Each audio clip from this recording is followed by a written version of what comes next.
Good morning, students. So, from today onwards, we are going to start with the actual syllabus.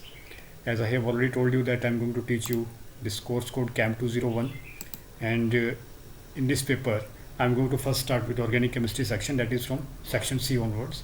Physical chemistry will touch after finishing organic chemistry. So, section C, the first chapter of section C is carboxylic acids. In this chapter, we are going to talk about the method of preparation, the reactions of carboxylic acids.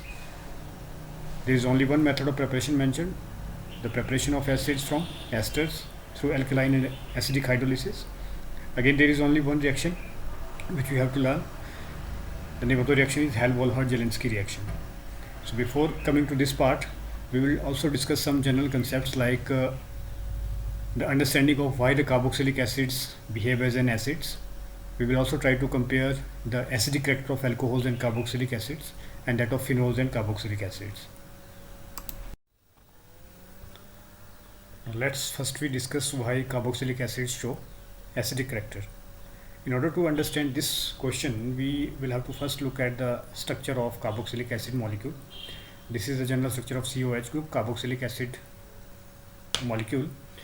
There are 2 points of discussion now.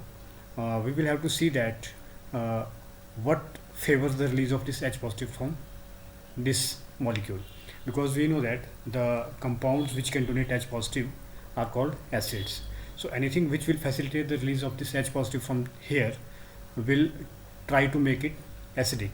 So there are actually 2 points of discussion. The first point is the oxygen of hydroxyl group in structure 2 carries positive charge and pulls the electron of shared pair between hydrogen and oxygen towards itself. So this is structure 2. This is nothing but the resonating form of structure 1.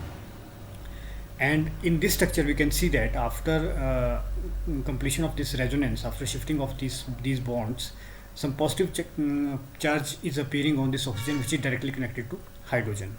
Because of the emergence of this positive charge, it tried to pull the electron of shared pair, the shared pair existing between OH bond, towards itself. As a result, some deficiencies filled by H, and as such it releases or it leaves in the form of electron deficient H positive proton. So one thing is this structure 2 is favoring the release of H positive. Another thing is after the loss of H positive, the residual structure left, that is called carboxylate anion, and in this structure we can see there is negative charge on one of the oxygen, but we can also see there is another oxygen which can share this negative charge. This is called charge dispersal phenomena. So this will make another resonating form of this, where the negative charge will shift from this oxygen to this oxygen. So these two structures are resonating forms of each other, and they represent carboxylate anion, which is resonance stabilized because of these two structures, because of the charge dispersal. So because of this extra stability of this carboxylate anion, the release of H positive is facilitated. So structure number 2 and presence of this carboxylate anion and the resonance stabilization of this carboxylate anion facilitate release of H positive, and as such carboxylic acids behave as an acids. Now if we have to compare the acidic character of alcohols and acids, we will look at the residual part, that is the part left after the loss of H positive. Here we can see that after loss of H positive, the anion is stabilized by resonance, but here no such resonance is possible. Instead there is alkyl group, and we know that alkyl groups are positive I donor, that is they donate electrons. So this oxygen already have negative charge, these groups are intensifying this negative charge, as such this species not stable, and therefore the alcohol will tend to remain in this form rather than going to this form. That means it will not feel easy to lose the H positive from here. That is why alcohols are least acidic as compared to, either they are least acidic or they are, we can say they are not at all the acids as compared to carboxylic group. Now after this discussion, I think that you will be able to answer why phenols are acidic but they are weaker acid than carboxylic group. We know that carboxylic acids are acidic, phenols are also acidic, but the acidity of phenol is lesser than that of carboxylic group. This, on the basis of discussion we have made so far, I think you will be able to answer this question now. Coming to next section, the preparation of carboxylic acids from esters through alkaline and acidic hydrolysis. So in acidic hydrolysis, here are two words actually. Hydrolysis means addition of water. So we are going to add water to ester, and the end product is going to be an acid. This is the scenario again in case of alkaline hydrolysis. Another word is acidic. Acidic means we are making the medium acidic. While adding water, we are making the medium acidic. So when this reaction happens, the H positive, which are present in the medium because the medium is acidic, try to attach itself to the oxygen of carbonyl group. This group is carbonyl group, and this is an ester as such. So ester, this oxygen of an ester try to attach to itself to this proton, and as a result some positive charge is dropped on this oxygen. But we all know that electronegativity of oxygen is larger than that of carbon.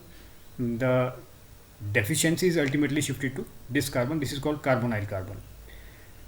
So it means some positive center or electron deficient center is created on this carbon, and the medium is full of OH2 molecules, that is water molecules, and water has a tendency to donate electron through its oxygen. So water represent electron rich center, that is nucleophile. Carbon represent electron deficient or electrophilic center. So nucleophilic attack on electrophile will form this kind of intermediate. This is unstable as such. So because we have used H positive in catalytic role, so this H positive is now liberated from this oxygen, and a double bond is retained over here. And when this double bond returns, the alkoxide group leaves from this point.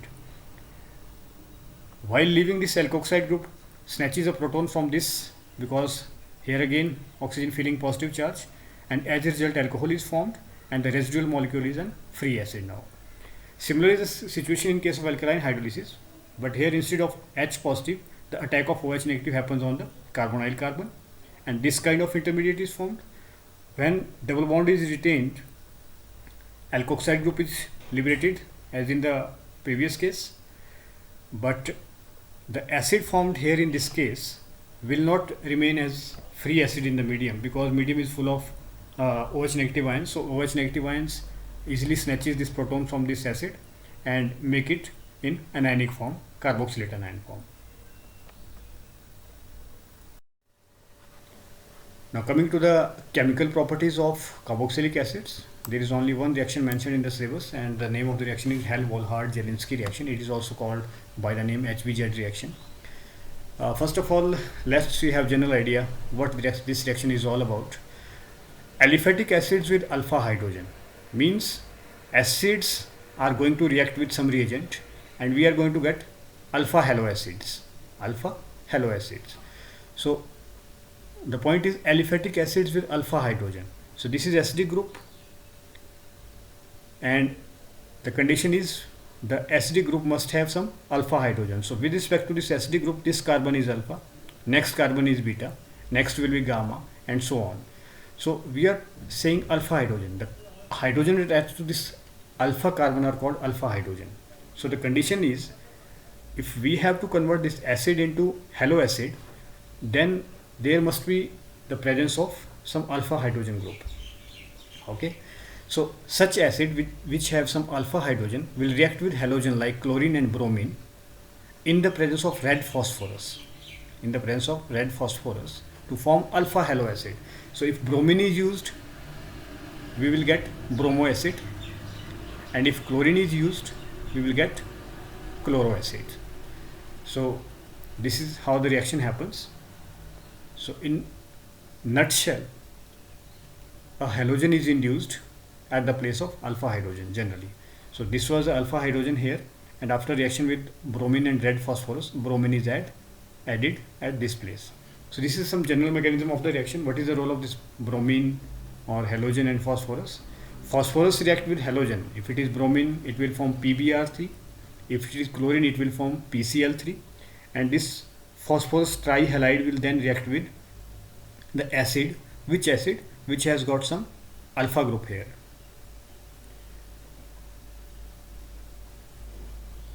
So after reaction with acid, this will form acid halide, that is OH group of this acidic group is replaced by halogen from here. If it is PbR3, the bromine will replace this OH group.